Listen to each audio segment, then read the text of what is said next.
샬롬, 말씀 읽어주는 김기용 목사입니다. 오늘도 기대하는 마음과 사모하는 마음을 가지고 하나님의 말씀 함께 읽겠습니다. 다니엘 10장 10절부터 21절까지의 말씀입니다. 그러자 어떤 손이 나를 어루만지더니 내 손과 무릎이 땅에 닿도록 일으켰다. 그가 말했다. 뛰어난 자 다니엘아, 귀 기울여 나의 메시지를 들어라. 일어서라, 곧게 서라. 내게 이 소식을 전해주려고 내가 보냄을 받았다. 그의 말을 듣고 내가 일어섰으나 여전히 떨고 있었다. 다니엘아, 진정하여라. 그가 계속해서 말했다. 두려워하지 마라. 내가 이 일을 깨달으려고 내 자신을 낮춘 순간부터 하나님은 내 기도를 들으셨다. 그리고 내가 너에게 왔다. 페르시아 왕국의 천사장이 내 길을 가로막아 시간이 세 주나 지체되었지만 가장 높은 천사장 가운데 하나인 미가엘이 나서서 나를 도와주었다. 나는 그를 페르시아 왕국의 왕과 함께 있게 놔두고 떠나왔다. 마침내 내 백성에게 일어날 일을 내게 보이기 위해 이렇게 온 것이다. 이 환상은 장차 있을 일에 대한 것이다. 그가 말하는 동안 나는 땅만 보며 아무 말도 하지 못했다. 그때 갑자기 사람 손 같은 것이 내 입술을 어루만졌다. 그러자 내 입이 열리고 그에게 말을 하기 시작했다. 주여, 저는 주를 보고서 두려움에 사로잡혔습니다. 무릎이 후들후들 떨리고 움직일 수조차 없습니다. 사지가 굳고 숨을 쉬기조차 어려운데 미천한 종인 제가 어떻게 감히 주와 이야기를 할 수 있겠습니까? 그러자 사람 모습의 그가 다시 한번 나를 어루만지며 힘을 북돋아 주었다. 그가 말했다. 친구여, 두려워하지 마라. 평안하여라. 다 잘 될 것이다. 용기를 가져라. 힘을 내라. 그가 말을 할 때에 내 속에서 용기가 솟아올랐다. 내가 말했다. 이제 말씀하십시오. 주께서 제게 용기를 불어넣어 주셨습니다. 그가 말했다. 너는 내가 왜 내게 왔는지 아느냐? 이제 나는 돌아가서 페르시아의 천사장과 싸워야 한다. 내가 그를 물리치면 그리스의 천사장이 올 것이다. 그러나 나는 그 전에 먼저 진리의 책에 기록된 것을 내게 말해주려고 한다. 그 싸움에서 나를 도울 수 있는 이는 너희 천사장 미가엘밖에 없다. 이것은 하나님의 말씀입니다. 오늘 말씀은요, 천상적 존재가 큰 충격과 놀람에 빠진 다니엘이 기운을 회복해 자신의 말을 들을 수 있도록 세 단계에 걸쳐 세심하게 도와주는 내용이 담겨져 있습니다. 먼저 그는 손의 접촉과 위로의 말로 얼굴을 땅에 대고 쓰러진 다니엘을 일으켜주고요. 그 이어서 그의 입술에 손을 대어 말을 할 수 있게 입을 열어주고 마지막으로 말씀을 들을 수 있게 다니엘에게 손을 대며 기운을 북돋아 줍니다. 이러한 오늘의 말씀을 통해서요, 세 가지를 함께 생각해 보았으면 좋겠어요. 먼저 첫째, 큰 은총을 받은 사람 다니엘에 대해서 이야기를 하고 있다라는 거죠. 우리 11절의 말씀을 같이 한번 읽어볼까요? 내게 이르되 큰 은총을 받은 사람 다니엘아, 내가 내게 이르는 말을 듣고 일어서라. 내가 내게 보내심을 받았느니라 하더라. 그가 내게 이 말을 한 후에 내가 떨며 일어서니 라고 기록되어 있습니다. 여기서 은총이라는 것은요, 기뻐하다, 사모하다, 열망하다 라는 뜻으로 매우 소중하게 생각하는 대상을 의미합니다. 즉, 하나님은 다니엘을 아끼고 사랑하셨다라는 거예요. 그렇기 때문에 다니엘에게 하나님의 일을 숨기지 아니하시고 그에게 환상을 보여주시며 앞으로 일어날 일에 대해서 말씀하고 계시는 겁니다. 그러나 때로는 이러한 은총이요, 우리에게 기쁨으로 다가오기보다는 두렵고 떨림으로 다가올 수 있다라는 거예요. 눈물의 선지자라 불리는 예레미야가 그랬습니다. 하나님은요, 예레미야를 선택하셨어요. 그에게 은총을 베푸셨습니다. 우리 말씀을 통해서 한번 확인해 볼까요? 예레미야 1장 5절의 말씀이에요. 내가 너를 모태에 짓기 전에 너를 알았고 내가 배에서 나오기 전에 너를 성별하였고 너를 여러 나라의 선지자로 세웠노라 하시기로 라고 말씀하고 있습니다. 우리는 이러한 삶을 꿈꾸지 않습니까? 하나님에게 붙들림 받는 자, 하나님에게 특별한 사람이 되기를 소망한다라는 거예요. 그러나 그가 눈물의 선지자가 된 이유가 무엇일까요? 성경은요, 그 이유를 이렇게 이야기합니다. 예레미야 20장 8절의 말씀 같이 한번 읽어볼게요.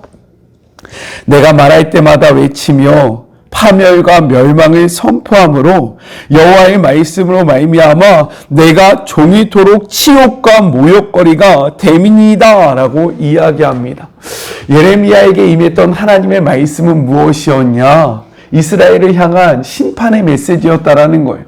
그렇기 때문에 이 메시지를 선포할 때마다 그는요, 뺨을 맞았고 감옥에 갇히고요, 같은 동족에게 손가락질 당하고 조롱당하며 고난을 받았다라는 겁니다. 그렇기 때문에 그는 눈물의 선지자가 될 수밖에 없었다라는 거예요. 이렇게 하나님께 은총을 받았던 예레미야는요, 그 은총으로 말미암아 아프고 슬펐다라고 성경은 이야기합니다. 그러나 예레미야는 이어서 이렇게 고백을 해요. 예레미야 20장 9절의 말씀입니다. 내가 다시는 여호와를 선포하지 아니하며 그의 이름으로 말하지 아니하리라 하면 나의 마음이 불붙는 것 같아서 골수에 사무치니 답답하여 견딜 수 없나이다 라고 이야기해요. 우리는 하나님께 은총을 받기를 원합니다. 그렇지 않습니까? 야, 다니엘 정말 너무나도 부럽다라고 생각하지 않아요? 그러나 우리가 생각하는 은총과 하나님이 허락하시는 은총은 다를 수 있다는 거예요. 아니요, 다릅니다. 우리는 세상적인 성공과 만족을 위해서 은총을 누리기를 원하지만 하나님은요, 자신의 뜻을 이룰 수 있는 사람에게 하나님의 은총을 허락하신다라는 거예요. 이래도 은총을 받기를 원하십니까? 하나님의 은총을 받은 큰 사람이 되기를 원하세요? 이 말씀 앞에 우리가요, 큰 은총을 받은 다니엘과 같은 자들이 되기를 간절히 소망해 봅니다. 우리의 욕망이 아니라 하나님의 뜻을 이루는 것, 우리의 욕심이 아니라 하나님의 그러한 뜻을 온전히 행하는 자가 바로 하나님께 은총을 입은 자라는 사실을 기억하는 우리 모두가 됩시다. 둘째, 결심하던 첫날부터 응답받은 다니엘에 대해서 이야기를 하고 있다는 거예요. 12절의 말씀 같이 한번 읽어보겠습니다. 그가 내게 이르되 다니엘아 두려워하지 마라. 내가 깨달으려고 하여 내 하나님 앞에 스스로 겸비하게 하기로 결심하던 첫날부터 내 말이 응답받았으므로 내가 내 말로 말미암아 왔느니라 라고 이야기하고 있습니다. 다니엘을 위로하며 격려하는 천상의 존재가 말하는 거예요. 내 하나님 앞에 스스로 겸비하게 하기로 결심하던 첫날부터 내 말이 응답을 받았으므로 내가 내 말로 말미암아 왔느니라 라고 이야기합니다. 이렇듯 하나님은요, 우리를 낮추고 하나님을 높이며 하나님의 뜻을 바라보기로 결단하면요, 하나님은 우리와 함께 하시고요, 우리를 위해서 일하신다라는 거예요. 하나님은 절대로 지체하지 않으십니다. 우리가 무릎 꿇을 때 곧바로 일하시기 시작한다라는 거예요. 성경은요, 이렇게 이야기하고 있어요. 에스겔 36장 36절의 말씀입니다. 너희 사방에 남은 이방 사람이 나 여호와가 무너진 곳을 건축하며 황폐한 자리에 심은 줄을 알리라. 나 여호와가 말하였으니 이루리라. 무엇이라고 이야기합니까? 하나님이 말하셨기 때문에 이루겠다라고 약속하고 계세요.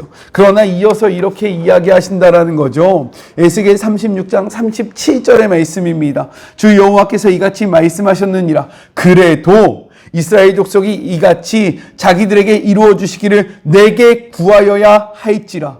내가 그들의 수요를 양떼같이 많아지게 하되.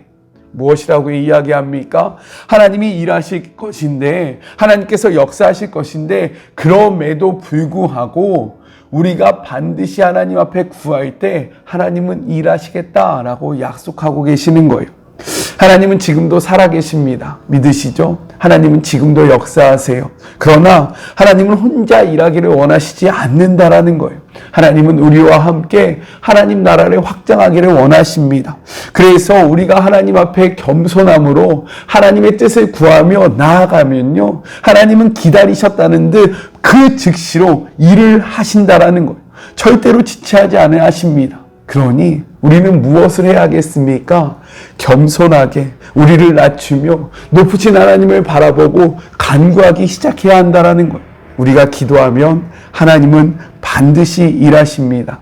하나님의 일하심을 경험하고 싶으십니까? 그렇다면 오늘 이 시간 뜻을 정하여 하나님 앞에 겸손한 모습으로 나아가 기도하기를 주님의 이름으로 권면합니다. 그러할 때에 하나님은 우리의 기도로 말미암아 일하실 거예요. 하나님의 일하심을 체험하는 우리 모두가 되었으면 좋겠습니다. 마지막 셋째, 두려워하지 말라, 평안하라, 강건하라 라고 이야기하고 있습니다. 두려움에 사로잡힌 다니엘에게 천상의 존재는요, 이렇게 이야기합니다. 19절의 말씀이에요.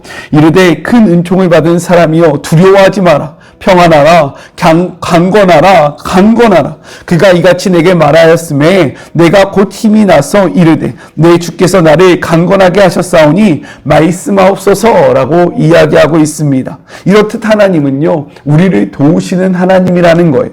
우리를 절대로 내버려 두시지 아니하십니다. 하나님은 하나님의 사람들에게 이렇게 약속하셨어요. 예레미야 1장 8절의 말씀 같이 한번 읽어볼까요?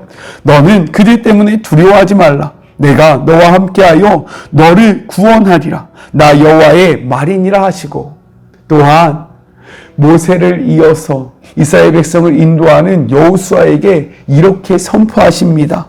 내가 내게 명령한 것이 아니냐? 강하고 담대하라. 두려워하지 말며 놀라지 말라. 내가 어디로 가든지 내 하나님 여호와가 너와 함께 하시니라 라고 이야기해요. 하나님은요, 하나님의 사람을 절대로 혼자 내버려 두시지 아니하십니다. 그리고 하나님의 사람들이 쓰러져 있을 때 그들을 일으키시고요, 그들을 위로하여 주시며 격려해 주신다라는 거예요. 오늘날도 마찬가지예요. 하나님의 음성을 한번 들어보시겠습니까? 이사야 41장 10절의 말씀이에요. 두려워하지 말라. 내가 너와 함께함이라. 놀라지 말라. 나는 내 하나님이 됨이라. 내가 너를 굳세게 하리라. 참으로 너를 도와주리라. 참으로 나의 의로운 오른손으로 너를 붙들리라 라고 약속하고 계세요. 그렇기에 우리를 도우시는 하나님으로부터 새로운 힘을 얻는 주의 모든 자녀들이 되기를 주님의 이름으로 축복합니다. 우리 같이 기도할까요? 하나님 감사합니다. 다니엘은 큰 은총을 받은 자였습니다. 우리도 큰 은총을 받기를 원합니다. 그러나 우리가 생각하는 은총과 하나님의 은총은 다를 수 있다는 사실을 생각해 보았습니다. 우리는 은총을 받으면 세상에서 뛰어날 것 같고, 우리는 은총을 받을 때 하나님의 일들을 이루어 나갈 수 있다고 생각합니다. 그러나 이 하나님의 일이 우리의 만족과 세상의 만족, 세상의 부귀영화일 때가 있음을 고백하나, 주님의 원하시는 뜻은 하나님 나라를 확장한다라는 것을 우리가 말씀을 통해서 다시 한번 확인해 보았습니다. 주님, 우리가 원하는 하나님의 은총을 받는 자가 아니라 하나님께 기쁨이 되고 하나님 앞에 바로 서서 하나님 나라를 확장하는, 그리하여 하나님 앞에 온전한 은총을 받는 주의 모든 자녀들이 되게 하여 주시옵소서. 또한 주님 앞에 기도합니다. 우리가 힘들 때, 우리가 어려울 때, 우리가 지쳐 있을 때에 하나님 우리의 삶을 붙잡아 주시고 우리를 강하게 하시며 우리를 담대하게 하여 주시옵소서. 두려워하지 말라, 강하여라, 강건하여라 라고 말씀하셨던 주님의 음성을 다시 한번 들어 지쳐있는 모든 우리가 예수 그리스도의 이름으로 힘을 얻을 수 있도록 하나님 축복하여 주시며 역사하여 주시옵소서. 우리를 도우시고 우리가 기도할 때 즉각적으로 일하시는 하나님, 그렇게 우리가 기도를 놓지 않기를 소망합니다. 기도함으로 하나님의 일하심을 경험하는 우리 모두가 되게 하여 주시옵소서. 함께 하시 주님을 바라보며 거룩하신 예수 그리스도의 이름으로 간절히 기도드립니다. 아멘. 우리가 기도할 때 하나님은 그 순간 일하시기 시작합니다. 그러니 기도의 자리를 놓치지 않는 우리 모두가 되었으면 좋겠어요. 우리가 지쳐있을 때 하나님은 우리에게 새로운 힘을 주십니다. 우리에게 새로운 힘을 주시는 하나님을 바라보시면서 삶의 자리에서 힘있게 살아가는 우리 모두가 됩시다. 저는요, 또 내일 만나도록 할게요. 사랑하고 주님의 이름으로 축복하면서 오늘 하루도 힘내세요. 우리 내일 만나요. 안녕. 오늘도 수고하셨습니다.